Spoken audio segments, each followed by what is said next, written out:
Jasmine Crockett ruined. Kash Patel with 90 millimeters lawsuit. Fox News right-wing. Bias exposed in June 2025. Jasmine Crockett walked into a political battlefield she knew all too well. Fox News, the stage where many had tried and failed to stand their ground, was ready to ambush her. Kash Patel, the host and former political operative, had prepared a carefully crafted trap, a trap he had laid for Jasmine Crockett, a rising black congresswoman from Texas. For the past few months, Crockett's name had been on the tip of everyone's tongue. She had become a force to reckon with in Congress, advocating for marginalized communities and challenging the very systems that allowed for their oppression. Her rise wasn't smooth. It was filled with media attacks, online hatred, and constant scrutiny of her every move. But on that summer evening, Fox News promised something far worse than just another interview. They promised a calculated takedown. $90 million, that was the number Crockett would make history with. It wasn't just a random sum, but a number that meant something much deeper. It symbolized the 90 years Black Americans had been chained by Jim Crow laws, a painful history of systemic oppression and racial violence that had yet to be reconciled. Crockett's lawyers had carefully chosen the figure, knowing it would make headlines and force a reckoning that was long overdue. As the cameras flickered on inside the Fox News studio, Kash Patel sat poised, ready to dismantle her. He wasn't the type to ask questions. He was known for his weaponized language and sharp rhetoric. The stage was set. His producers had already given him a memo. Break her on camera.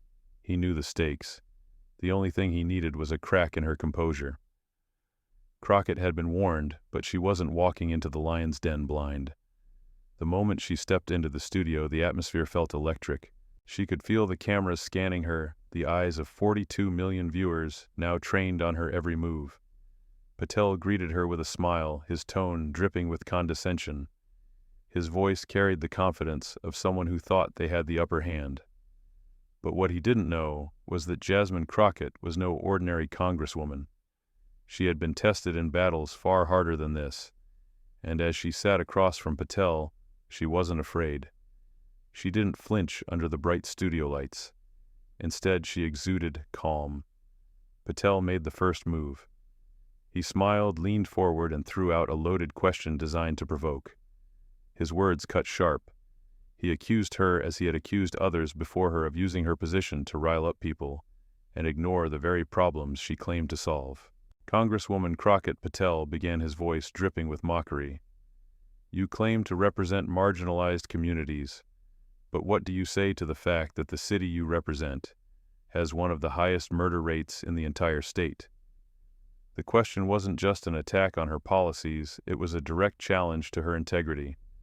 It was a well-rehearsed maneuver. Ask about crime in her district, make it personal, make her defensive. The message was clear.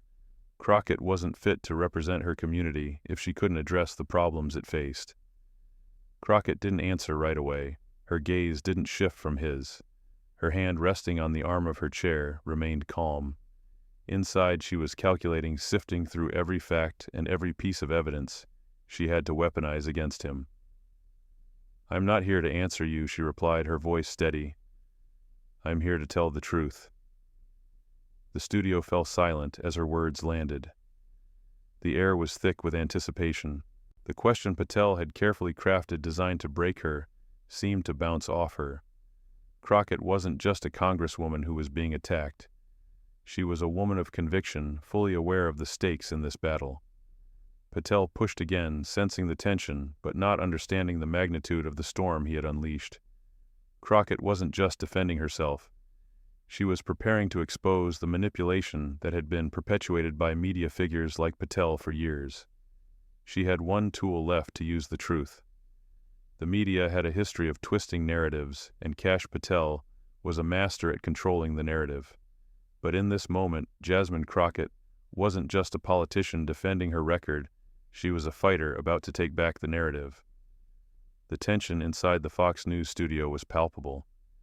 As Kash Patel continued his line of questioning, he could feel the weight of the moment shifting. He had started out with a smug confidence, believing that Jasmine Crockett would crumble under the bright lights and his sharp interrogation. But instead, she had stood her ground, her silence louder than his words. It was a move few had ever dared to make on his show, and it rattled him. Patel leaned back in his chair, trying to regain control of the interview. His questions had been carefully prepared. Every line, every statistic had been selected to make Crockett squirm. He was going to expose her for the angry, divisive figure he believed she was. But so far, the only thing he had succeeded in doing was make her appear stronger. "Congresswoman Crockett, you talk about justice, about making the system work for everyone," Patel said, his voice slick with condescension. "But what about the black-on-black crime rates in your district? What do you have to say about the fact that people are dying in the streets, yet you're still defending the system that's failing them?" His words sliced through the air like a blade. He was trying to corner her to turn the narrative against her. But Jasmine Crockett wasn't flinching. Instead, she sat with an air of quiet resolve, listening to every word, her expression unreadable. "I'm not here to defend a broken system, Mr. Patel," she replied, her voice measured but firm. "I'm here to fight for the people who have been let down by it." Her response, simple yet profound, seemed to land like a heavy punch. The silence that followed was deafening.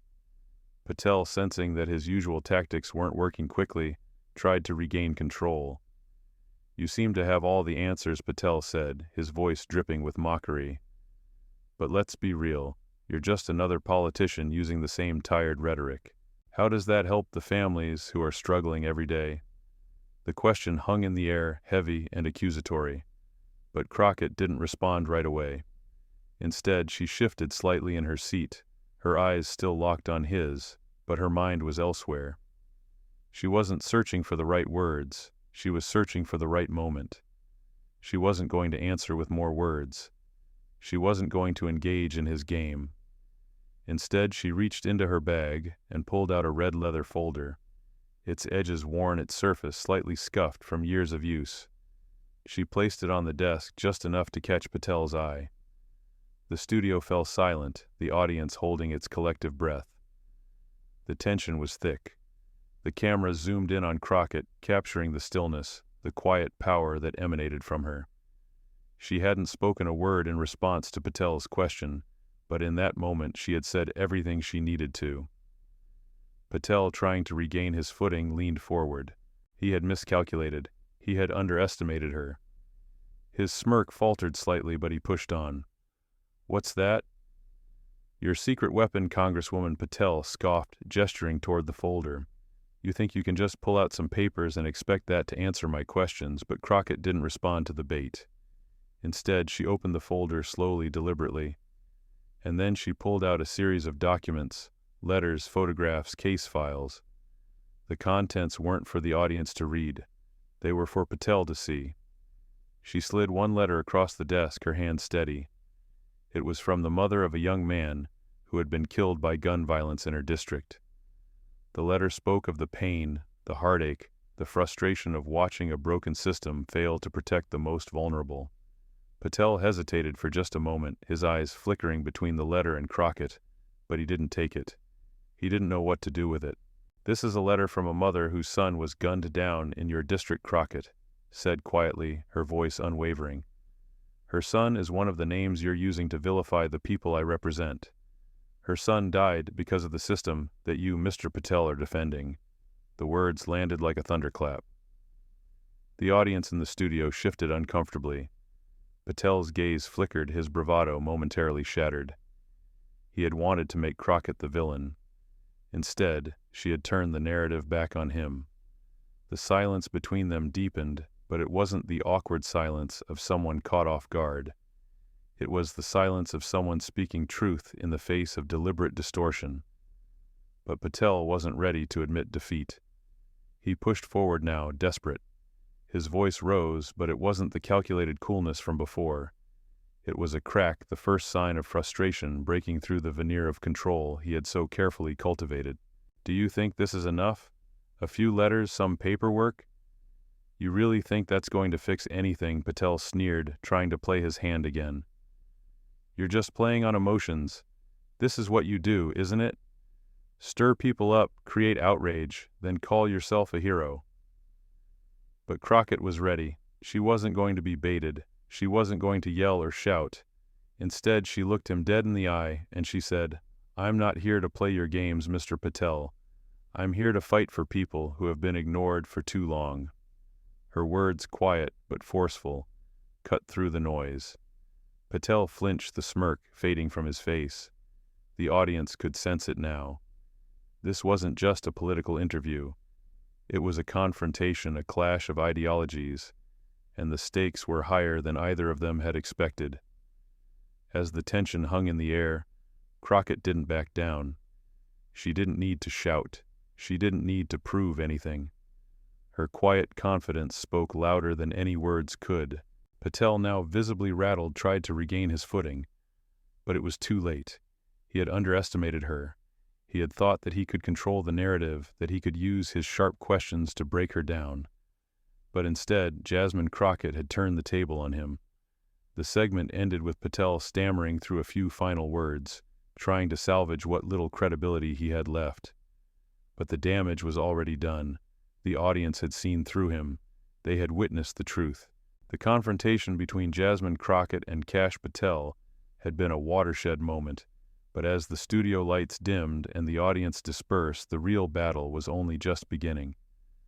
Crockett had landed her first blow, but it wasn't enough for her. She knew that Patel and his network Fox News had deliberately tried to manipulate the narrative and use her as a pawn in their political game. She wasn't just going to let it go. The next few days were a whirlwind. The moment the cameras stopped rolling, Crockett knew that she had to act quickly. She wasn't just confronting Patel on live television. She was confronting an entire system of media manipulation, of racial bias, and of calculated attacks against women of color. And she wasn't going to let it slide. She gathered her legal team, and they worked around the clock. Her message was clear. This wasn't just about a single interview. This was about holding Kash Patel, Fox News, and everyone involved in the smear campaign accountable. They were going to make sure the truth was heard, no matter how much the powers that be tried to silence it. It didn't take long before the announcement came. Jasmine Crockett, the Congresswoman from Texas, was filing a lawsuit against Kash Patel for defamation, racial disparagement, and the deliberate assassination of character on national television. The lawsuit wasn't just about seeking damages, though. It was a symbolic move, a message that the power of the media to destroy lives, especially of marginalized people, could no longer go unchecked. But the number they chose for the lawsuit wasn't arbitrary. It was deliberate, $90 million, and there was a powerful reason for that figure. Her attorney, standing on the courthouse steps, delivered the statement with fierce clarity. "We are seeking $90 million in damages," the attorney said, eyes hard and voice unwavering. "Each million represents a year. Black Americans lived under Jim Crow laws, 90 years of injustice, 90 years of being told they were less than. This isn't just about a single act of defamation. This is about the larger systemic issue of racial bias in the media and the harm it causes." The weight of the statement reverberated through the press. $90 million, a number that wasn't just about financial compensation, but about the painful history that continued to echo through America. It was a fight for justice, for recognition, and for accountability, a message that couldn't be ignored. Kash Patel and his network were on the back foot now. They had never expected this level of retaliation. What they thought was a simple interview designed to embarrass Crockett had turned into a national reckoning. The lawsuit sent shockwaves through the media. Fox News executives scrambled to react. Behind closed doors, they began to figure out how to deal with the fallout. The truth was, they had just been caught in a very dangerous game. It wasn't just about a politician and a pundit anymore. It was about something deeper, a systemic issue of bias, manipulation, and exploitation of marginalized communities for political gain. Meanwhile, Crockett remained calm. She knew the fight was far from over. The media would attempt to twist the story to spin it as some kind of publicity stunt or political move. But Jasmine Crockett had already set the stage for something much bigger than a courtroom battle. She wasn't going to settle for apologies or easy victories. She was going to fight, and this time it would be a battle fought with legal precision, historical reckoning, and moral clarity. Her Red Folder Fund had been conceived long before the lawsuit, but it had now gained a new sense of urgency. The $90 million settlement wasn't just about setting the record straight in a legal sense. Crockett had a bigger vision in mind, a fund dedicated to protecting and defending women of color, who were often silenced by the very media systems that had targeted her. She had seen the way the media twisted and manipulated narratives to serve their interests, especially when it came to women like her. Crockett's legal team was working on setting up a legal defense and advocacy initiative for women of color who had been victims of defamation and racial disparagement. The Red Folder Fund was designed to give these women a fighting chance, a chance to not just survive, but to thrive. The fund would provide legal representation crisis response teams and investigative support for women of color who found themselves caught in the crosshairs of media attacks. It was a long-term project that aimed to change the game for good, not just for Crockett, but for countless others who had faced similar battles. Fox News wasn't the only institution feeling the heat. Sponsors and advertisers were beginning to distance themselves from Patel and the show. Their initial enthusiasm to back a show that had made Patel a star was starting to wear thin. The backlash was growing, and it wasn't just from Crockett's supporters. Even conservative voices in the media were beginning to question the ethics of what had transpired. As the story began to dominate headlines, the pressure on Patel and Fox News intensified. Internal emails leaked from the network indicated that senior executives were in crisis mode. They had never expected this level of scrutiny. What had started as a routine political attack on a rising star had turned into a full-blown scandal. While Crockett worked tirelessly behind the scenes, the public spectacle continued to unfold. Her team leaked a recording and audio clip that caught two senior producers from Fox News discussing the intentional nature of the segment and the lengths they had gone to humiliate Crockett. The conversation, now public, was damning. In the recording, one producer said, "Let her speak long enough, and she'll give us the meltdown we need. We'll cut it to 30 seconds and run it under TikTok Tyrant." The other producer replied, "If she doesn't yell, we'll push her until she does." This audience doesn't care about facts. They want the spectacle. This was no longer about journalism. This was media manipulation at its finest. The producers had openly admitted to baiting Crockett into an emotional reaction. They weren't interested in facts. They were interested in spectacle and ratings, in turning a public figure into a caricature. The leak sent shockwaves through the media landscape.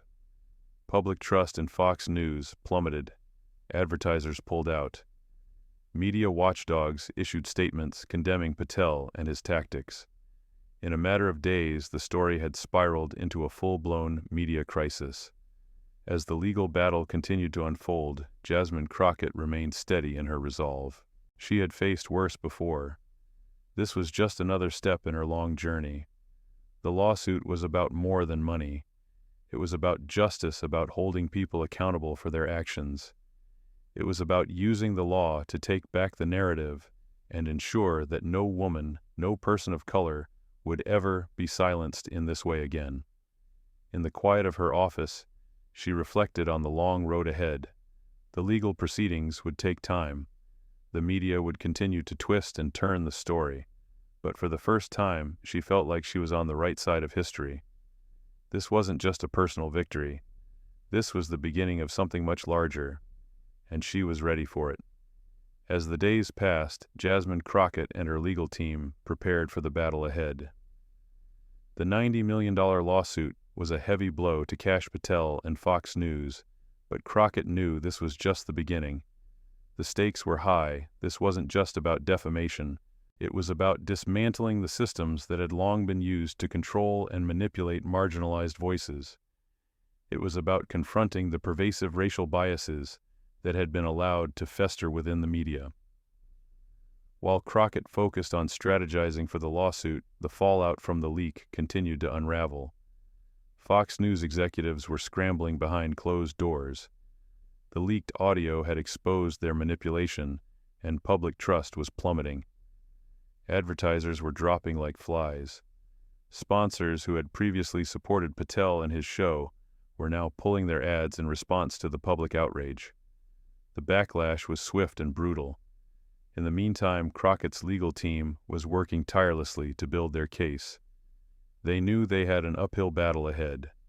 Fox News was a powerhouse, and Patel had spent years building his reputation as a media figure who specialized in taking down political opponents.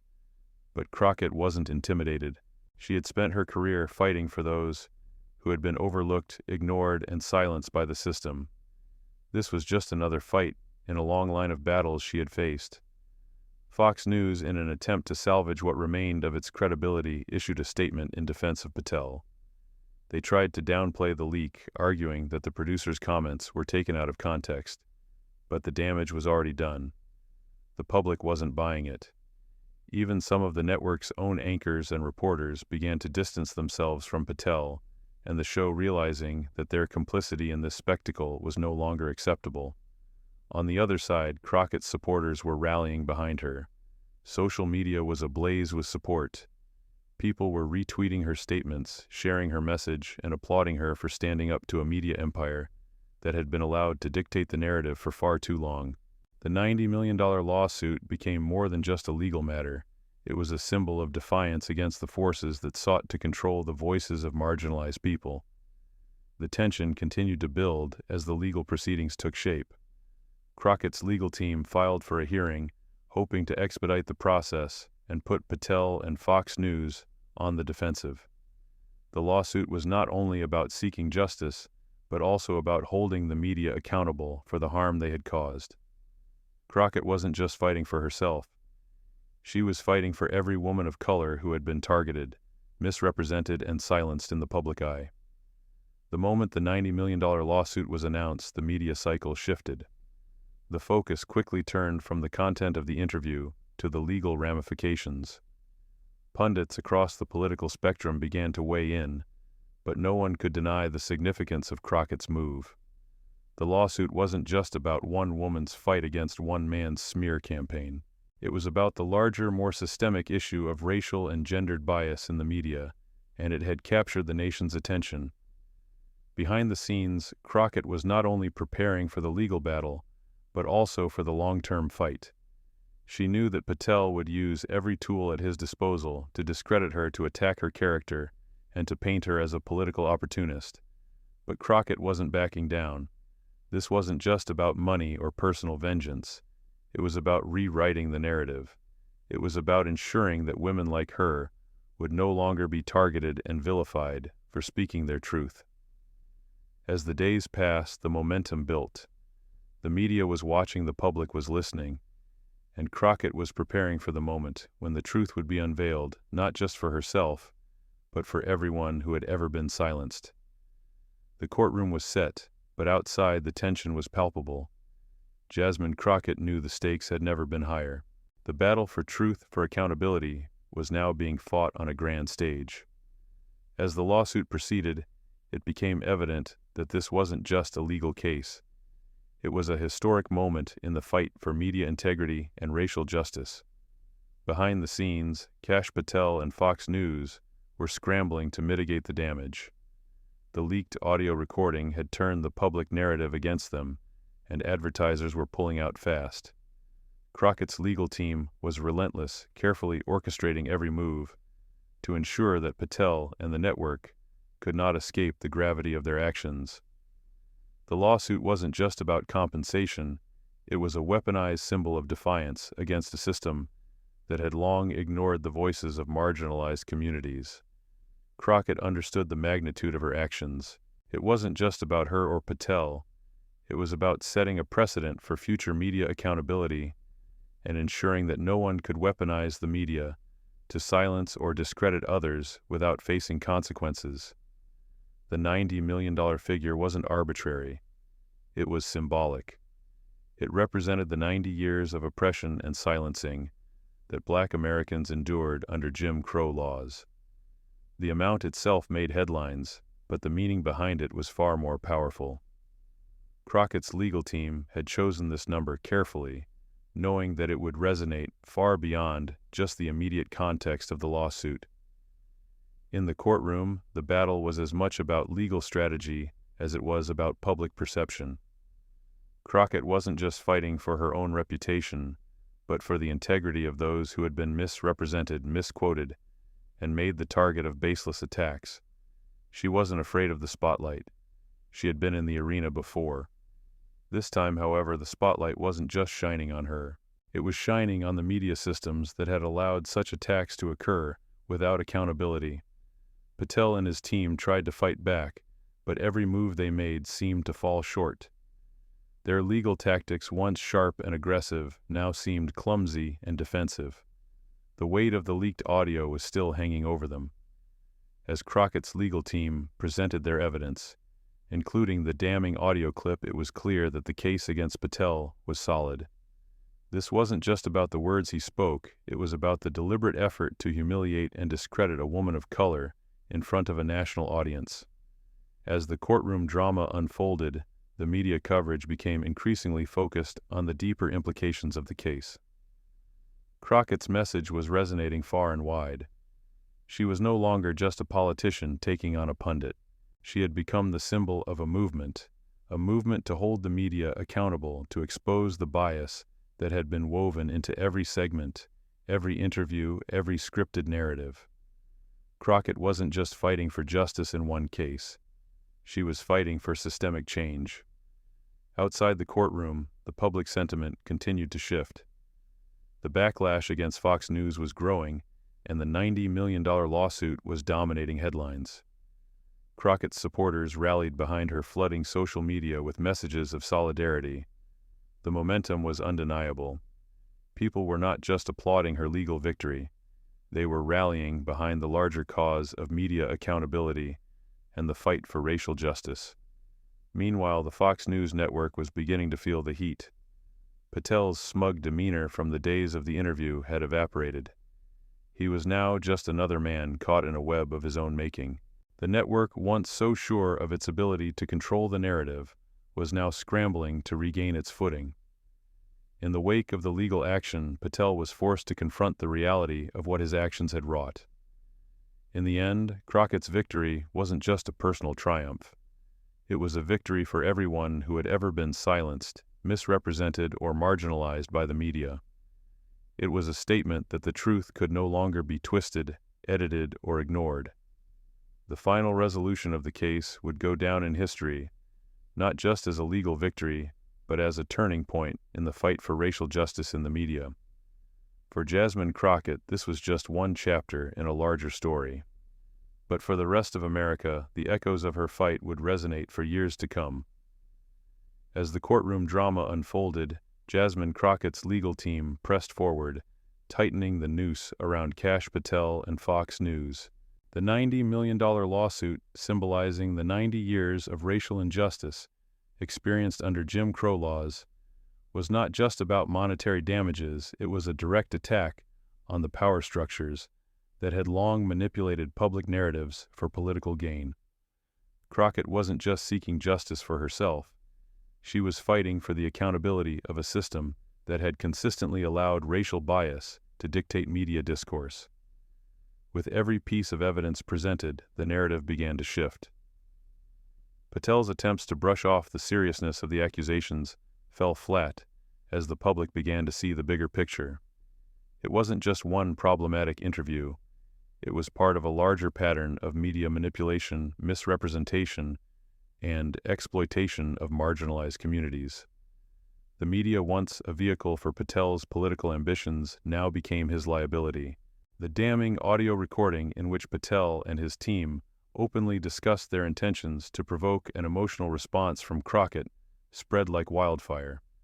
It wasn't just an embarrassing mistake. It was an act of deliberate malice designed to discredit a woman of color on national television. The backlash was swift. advertisers began to pull out of Fox News, and their viewers, who had long been conditioned to accept these tactics, were now questioning the ethics of their programming. As Crockett's legal team pushed for transparency, it became clear that the case had far-reaching implications. Patel and Fox News weren't just defending a single incident, they were defending an entire system that had been built on biased narratives and racial stereotypes. Crockett's victory was not just a win in the courtroom, but a challenge to the entire media apparatus that had thrived on manipulating truth for political gain. The day the legal settlement was finalized, the $90 million became more than just a number. It represented a shift in the power dynamic, a victory for those who had long been silenced or misrepresented. It was an acknowledgement that the status quo could no longer ignore the damage caused by years of media exploitation. Crockett's decision to use the funds for something far more lasting, the Red Folder Fund, sent a clear message. This wasn't just about winning a lawsuit. It was about ensuring that no one else would have to endure the same kind of attack and humiliation. The Red Folder Fund was established as a $90 million legal defense and advocacy initiative designed to support women of color who had been targeted, harassed, or slandered by the media. The fund wasn't just a legal resource, it was a platform to empower those who had been denied a voice, to ensure they had the resources to fight back against media manipulation. The initiative would provide attorneys, crisis response teams, and investigative services to ensure that future smear campaigns were met with resistance. For Crockett, this was a defining moment. It wasn't just about revenge or personal vindication. It was about making sure the system was held accountable and that those who had been the target of media vilification had a fighting chance. Crockett understood the power of narrative. She knew that those who controlled the story controlled the perception of reality. Now she was creating a new narrative, one that empowered women of color to fight back and demand justice. As the public continued to absorb the details of the case, the significance of Crockett's actions began to sink in. The media had been forced to confront its own biases. Fox News, once a powerful voice in shaping the national conversation, was left scrambling. The network had lost its moral high ground, and Patel's career, once built on exploiting political divides, was now in ruins. The impact of Crockett's victory wasn't just felt in the courtroom or the media. It rippled through the broader political landscape, where it became a rallying cry for those seeking accountability and justice in all aspects of public life. The legal battle may have been won, but Crockett's fight for fairness, transparency, and the dignity of marginalized communities was just beginning. The day the Red Folder Fund was announced, it was clear that Crockett wasn't done yet. She had already changed the narrative once. Now she was ensuring it could never be rewritten in the same way again. Her final words before the press that day, "We don't ask for respect. From now on, we take it," were a clear message to everyone who had ever tried to silence her or others like her. The battle for Crockett wasn't over, but she had changed the rules of the game. For the first time in a long time, Crockett wasn't just a politician on the defense. She was setting the agenda. She wasn't waiting for permission to speak. She was making sure that everyone heard her and that the world would listen.